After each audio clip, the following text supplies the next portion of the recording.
Welcome to this channel 12th standard and this videos for you. புத்தகம் திருப்புதல் அப்படிங்கிறதா இருக்கும். இது ரொம்ப முக்கியமானது. உங்களுடைய பகுதி 3 பிரிவு 3 கேட்குற கொஸ்டின் ஒரு 4 மார்க் கொஸ்டின் 3 எழுதுகிற மாதிரி இருக்கும்.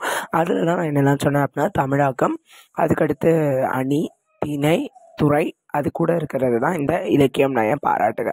ஸோ இலக்கியம் நயம் பாராட்டுகவும் இது தான் கேட்குறாங்க. ஸோ இது கண்டிப்பாக எப்போவுமே கொஷின் பேப்பரில் இருக்கிற ஒரு கொஷின் தான். இதை தாண்டி எதுவுமே கேட்க மாட்டாங்க. ஸோ இது எப்படி எழுதலாம் அப்படிங்கிற ஒரு சின்ன இது பார்த்துடலாமா?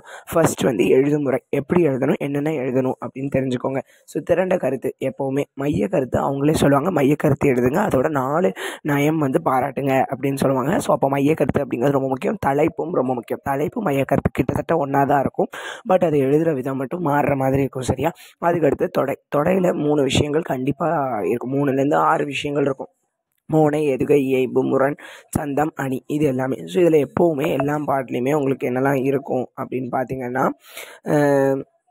மோனை, எதுகை எப்போவுமே எல்லாத்துலேயும் இருக்கும். அணியும் எப்போவுமே இருக்கும். சந்தம் அப்படிங்கிறது நம்மளோட புக்லேயும் சரி, நிறைய மெட்டீரியல்ஸ்லேயும் சரி அவ்வளோ குறிப்பிட்டு சொல்லலை. எல்லாத்துக்கும் ஒரு டெஃபினிஷன் மாதிரி தான் கொடுத்துருக்காங்க. எல்லாம் தெரியுதோ இல்லையோ அதை பற்றி மோனைனா என்ன, எதுகைனா என்ன, இயைபுனா என்ன அப்படின்ட்டு ஒவ்வொன்றையும் நம்ம என்ன பண்ணால் சொல்லணும். இயைபும் அதிகப்படியான பாடல்களில் வராது, பட் சில பாடல்களில் இருக்குது. முரணும் அப்படி தான். ஸோ இதுக்கு முன்னாடி எப்படி நான் பேப்பர் ப்ரெசென்ட் பண்ணுறது அப்படின்னு சொல்லும்போது, ஃபஸ்ட்டு எப்போவுமே தலைப்பு எழுதிருங்க, சென்டரில் போட்டு பாக்ஸ் அவுட் பண்ணிக்கோங்க. 2வது மையக்கருத்துன்னு போட்டு அண்டர்லைன் பண்ணிவிட்டு அதோடைய மையக்கருத்துனா என்னது, அது என்ன விஷயம் சொல்லியிருக்காங்க, எப்படி சொல்லியிருக்காங்க, எதை பற்றி சொல்லியிருக்காங்க அப்படிங்கிற முக்கியமான ஒரு கருத்து அதில் இருக்கும்ல. தமிழ் பற்றி சொல்கிறாங்க, தமிழின் சிறப்பு, தமிழ் மொழியின் பழமை, செம்மை, அந்த மாதிரி நீங்கள் போடுற மாதிரி இருக்கும். இப்போ முதல்ல திரண்ட கருத்து அப்படின்னா என்னென்னா, த ஃபுல் மீனிங், அதாவது அதோடைய முழு பொருள் அர்த்தம். நம்ம புக்கில் முதல்ல பாடல் கொடுத்துட்டு பாடலின் பொருள்னு கொடுத்துருப்பாங்கள்ல, அதே மாதிரி தான் அந்த பாடல் மோஸ்ட்லி ரீட் பண்ணுற மாதிரி தான் இருக்கும். அப்படி ரீட் பண்ணலும் எனக்கு புரியலை அப்படின்னா ப்ளீஸ் அந்த பாடலில் உள்ள வார்த்தைகளை எடுத்து உங்களுக்கு புரிஞ்ச வார்த்தையாக நீங்கள் எழுதிட்டீங்கனாலே அவ்வளோ ஈஸியாக உங்களால் எழுதிட முடியும். வாழைக்கு அழகு குறுத்து, செய்யுளுக்கு அழகு திரண்ட கருத்து, இந்த மாதிரி ஃபர்ஸ்ட் எழுதிட்டு பாக்ஸ் அவுட் பண்ணிக்கிட்டிங்கன்னா ரொம்ப சூப்பராக இருக்கும். திரண்ட கருத்துன்னு போட்டுட்டு அதை பற்றி எழுதணும். ஒன்று முடிஞ்சிச்சு. 2வது தொடை நயத்துக்குள்ளே தான் மோனை, எதுகை, இயைபு, முரண் எல்லாமே வரும். அதாவது தொடையற்ற பாட்டு நடையற்று போகும், இந்த மாதிரி எழுதிட்டு அதை பாக்ஸ் அவுட் பண்ணிடுங்க. ரொம்ப சுலபமாக ஈஸியாக எழுதலாம். மோஸ்ட்லி இது எத்தனை பக்கத்துக்கு எழுத சொல்லணும்னா 2 பக்கம் எழுதுகிற மாதிரி வரும். 2 பக்கம்னா right hand side, left hand side 2 எழுதுனீங்கன்னா ஓரளவு 4 மார்க்ஸுக்கு ஏற்றால இருக்கும். ஸோ அதுக்கடுத்து என்னது, இந்த தொடை அப்படிங்கிறதுல எல்லாத்துலேயுமே டெஃபினேஷன் தான் எழுதியிருப்பாங்க. பட் உங்களுக்கு ரொம்ப முக்கியமாக என்ன பார்ப்பாங்கன்னா டெஃபினேஷனும் பார்ப்பாங்க. அதுக்கடுத்து என்ன அதில் கண்டுபிடிச்சிருக்காங்க, தொடையில் மோனை, எதுகை ரொம்ப எல்லாருமே எழுதுகிற ஒரு காமனான விஷயம். ஸோ இதுலேயே 4 ஆகிடுச்சு. பட் இருந்தும் நீங்கள் 6 எழுதுங்க. ஏதாவது ஒரு விஷயத்தை எக்ஸ்பெக்ட் பண்ணாலும் நம்ம சாட்டிஸ்ஃபை பண்ண வேண்டியது நம்மளோட விஷயம். இது என்ன அதிக பிரசங்கத்தனமாக எழுதுகிற மாதிரி இருக்கும் அப்படிலாம் இல்லை. உங்களுடைய மார்க்ஸுக்கு நீங்கள் எழுதுறீங்க. உங்களுக்கு தெரிஞ்சிருக்கு அப்படின்னு நினைக்கிற ஸ்டாஃப்ஸும் நிறைய பேர் இருப்பாங்க. சரியா? அதுக்கடுத்து மோனை.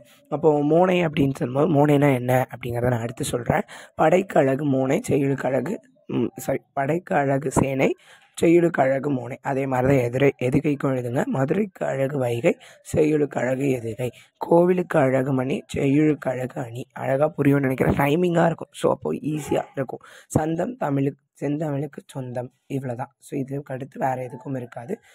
இப்போ சந்தம்னா என்னென்னு பார்க்கலாமா? சந்தம் செந்தமிழுக்கு சொந்தம் அப்படின்னு சொல்லுவாங்க அப்படின்ட்டு எழுதிட்டு, வல்லோசியும் மெல்லோசியும் சேரும் இடத்தில் சந்த நயம் பிறக்கிறது. சந்தம் அப்படிங்கிறது அப்படி தான் இருக்குது.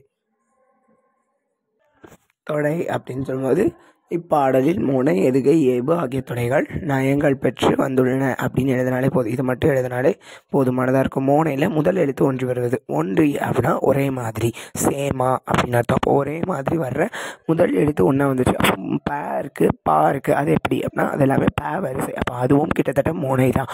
அதில் நிறைய இடங்களில் நம்மளுக்கு கன்ஃபியூஷன் வரலாம். ஸோ அதை மறந்துடாதீங்க.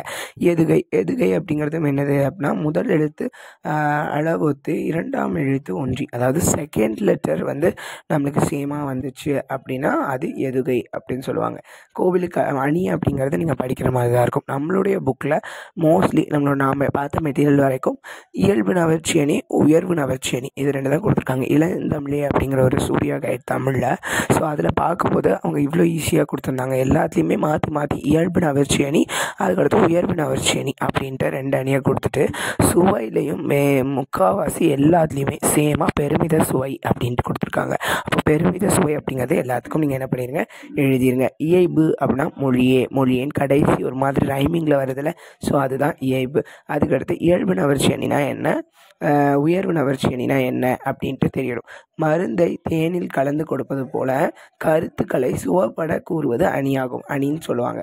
ஒரு பொருளின் இயல்பை உள்ளபடி அந்த அதில் என்ன இருக்கோ அதே மாதிரி சொல்கிறது. ஏன்னா நம்மளோட புக்கில் அதிகப்படியானது எல்லாமே நம்மளுடைய தமிழ் மாதிரி தான் இருக்கும். வாசிக்கிறதுலேயே அர்த்தம் கண்டுபிடிச்சிடலான்னு சொன்னோம்ல. ஸோ அதனால தான் இது இயல்பு நவர்ச்சி அணி. இயல்பு வார்த்தைகளில் அந்த இதை என்ன பண்ணியிருக்காங்க, பாராட்டியிருக்காங்க, எழுதியிருக்காங்க அப்படிங்கிறது தான் இயல்பு நவர்ச்சி அணி. உயர்வு நவர்ச்சி அணி அப்படிங்கிறது கொஞ்சம் டிஃப்ரெண்ட்டாக இருக்கும். ஒரு பொருளினது அழகை மிகவும் அதிகப்படியான, அதாவது அதோடைய இதை கற்பனை அளவில் கொண்டு வரது. இப்போ நிலவு அப்படின்ட்டு ஒரு நம்மளுக்கு ஒன்று இருக்கும், அதுலலாம். ஸோ இப்போ அடுத்த ஷார்ட்ஸில் ஐ வில் டெல் யூ என்ன சொல்கிறேன் அப்படின்னா, இலக்கிய நயம் பாராட்டுகளை எதுக்கு சுவை, அது என்னென்ன சுவை, எதுக்கு என்னென்ன அணி அப்படிங்கிறத நான் போஸ்ட் பண்ணுறேன். ஸோ அடுத்ததில் நான் எக்ஸாம்பிள்ஸோடையும் நான் உங்களுக்கு சந்திக்கிறேன். இது ரொம்ப இம்பார்ட்டண்ட்டாக உங்களுக்கு புரிஞ்சிருக்கும்னு நினைக்கிறேன். Now I show you one of the example. ஒரு எக்ஸாம்பிள் மட்டும் நான் என்ன பண்ணுறேன், நான் இப்போ காமிக்கிறேன். முச்சங்கங்கூட்டி முதுப்புழவர் தமை கூட்டி அச்சங்கத்துள்ளே அளபரிய பொருள் கூட்டி சொற்சங்கமாக சுவை மிகுந்த கவி கூட்டி அற்புதங்கள் எல்லாம் அமைத்த பெருமாட்டி. அப்போ இதில் என்னது, தமிழுடைய சொல்லியிருக்காங்க. ஸோ முச்சங்கங்களை கூட்டி முதுப்புலவர்களை கூட்டி, அதாவது ரொம்ப வயசான புலவர்களை கூட்டி அந்த சங்கத்திலேயே நிறைய பொருட்களையும் கூட்டி அந்த சொல்லடைந்த சங்கத்தை இன்னும் அழகுபடுத்தி சுவைமிக்கதாக உருவாக்கி அற்புதங்கள் எல்லாம் அமைஞ்ச மாதிரி ஒரு பெரியதாக இருக்குது, பெருமையை கொண்டு இருக்குது. இவ்வளோதான், இதுதான் திரண்ட கருத்து. ஸோ திரண்ட கருத்து நீங்கள் இப்படி தான் எழுதணும், திரண்ட கருத்து. இப்போ இதுக்கு நான் மைய கருத்து என்ன சொல்லலாம்னா, தமிழின் பழமை அல்லது முச்சங்கத்தின் சிறப்பு அப்படின்னு எழுதலாம். தலைப்பு சொல்லும்போது அதே இது நீங்கள் எழுதலாம். ஸோ பட் இது ஒரு 3 வார்த்தைகள் கூட்டி வரும். இது சங்கம் அப்படின்ட்டு நீங்கள் தலைப்பு போட்டுடலாம். ஸோ தலைப்பு மையக்கருத்து இது ரெண்டும் கொஞ்சம் கிட்டத்தட்ட ஒன்று தான். பட் மையக்கருத்துக்கு இம்பார்ட்டன்ஸ் கொடுப்பாங்க. கொஷின்லேயே மையக்கருத்தோட 4 நயங்களை பாராட்டுக அப்படின்னு வரும். ஸோ அதுக்கடுத்து தொடை அப்படிங்கிறது முதல் என்னென்ன அப்படின்ட்டு எழுதியாச்சு. நான் அங்கே கொடுத்துருந்த டெஃபினேஷனை நீங்கள் ஸ்க்ரீன்ஷாட் எடுத்துக்கிட்டிங்கன்னா அதுவே எழுதுங்க. பட் அணிக்கு டெஃபினேஷன் எழுத வேண்டாம், தெரிஞ்சுக்கோங்க. ஆனால் அது தெரிஞ்சுக்கிட்டாலே எழுதுகிற மாதிரி தான் இருக்கும்.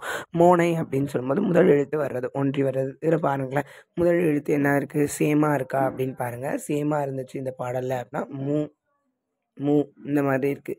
அப்போது இதில் சேமா அப்படின்னு பார்த்தீங்கன்னா எஸ் சேம் தான். முதல் 2 வரிகளில் நம்மளுக்கு இருக்கும், இல்லைனா ஒரே சென்டென்ஸ்லேயும் இருக்கும். அதுதான் சீர்மோனை அடி மோனை அப்படின்னு 2 சொல்லுவாங்க. சரியா, சீர்னா அந்த சென்டென்ஸில், அடி அப்படின்னா அடுத்தடுத்த வரிகளில் அப்படின்னு அர்த்தம். சரியா, இங்கே அடுத்தடுத்த வரிகளில் இருக்குது.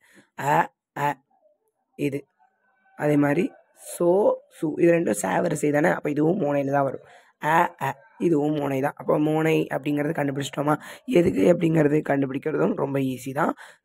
எதுகையும் அதே மாதிரி தான். ஸோ மோனை எழுதிட்டோம். அதுக்கடுத்து எதுகை 2ஆம் எழுத்து சேமாக வர்றது அப்படின்ட்டு. ஸோ இங்கே அடி எதுகை தான். ஸோ அடுத்த லைனில் இச் வருது, முச்சங்கம் அச்சங்கம் இச். அதே மாதிரி இந்த ஒரு தடவை பார்த்துட்டிங்கனாலே ஈஸியாக இருக்கும். சரியா, அற்புதங்கள் இது எல்லாமே. ஸோ இவ்வளோ அழகாக அவங்க என்ன பண்ணியிருக்காங்கன்னா இதெல்லாம் நோட் பண்ணி அவங்க எழுதியிருக்காங்க அப்படிங்கிறது தான் இங்கே இந்த இலக்கிய பாராட்டுகளை நம்ம சொல்ல வர்றதே. ஸோ வேறு ஒன்றுமே இல்லை. இந்த இயைபு அப்படிங்கிறது இதில் இருக்கா அப்படின்னு பாருங்கள். கூட்டி இது எல்லாமே நம்மளுக்கு என்னது, இயைபு. கடைசி ஒரே மாதிரி ஒரு ஃப்ளோ அந்த சென்டென்ஸ்க்கு கொடுக்குறது, பாடல் மாதிரி ஒரு ஃப்ளோ கொடுக்குறது தான் அந்த இது சொல்லுவாங்க.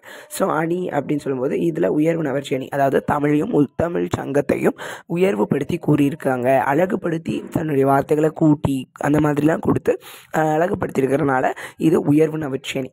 சந்தம் அப்படிங்கிறது நான் சொன்ன மாதிரி இந்த பாடல் இனிய ஓசையோடையும் நல்ல யாப்புக்கட்டுகளோடு அமைச்சிருக்காங்க அப்படிங்கிறதுனாலே போதும். சுவை அப்படிங்கிறது பெருமித சுவை. இது நம்மளுக்கு பெருமை ஊற்ற ஒரு விஷயமான பாடலாக இருக்கா, அதனால இது பெருமித சுவை. முடிவுரை அப்படிங்கிறது நாட் நெசசரி. பட் எப்போவுமே ஒரு 6 எழுதுங்க. 4 சொன்னாலும் 6 எழுதுங்க. எல்லாமே ரீட் பண்ணிட்டு போனாலே ஈஸியாக எழுதலாம். Not necessary to study. சரியா, ஸோ அடுத்து என்ன வீடியோ என்ன ஹெல்ப் வேணும் அப்படின்னு சொல்லுங்கள். And then bye from me. Thank you for வாட்சிங்.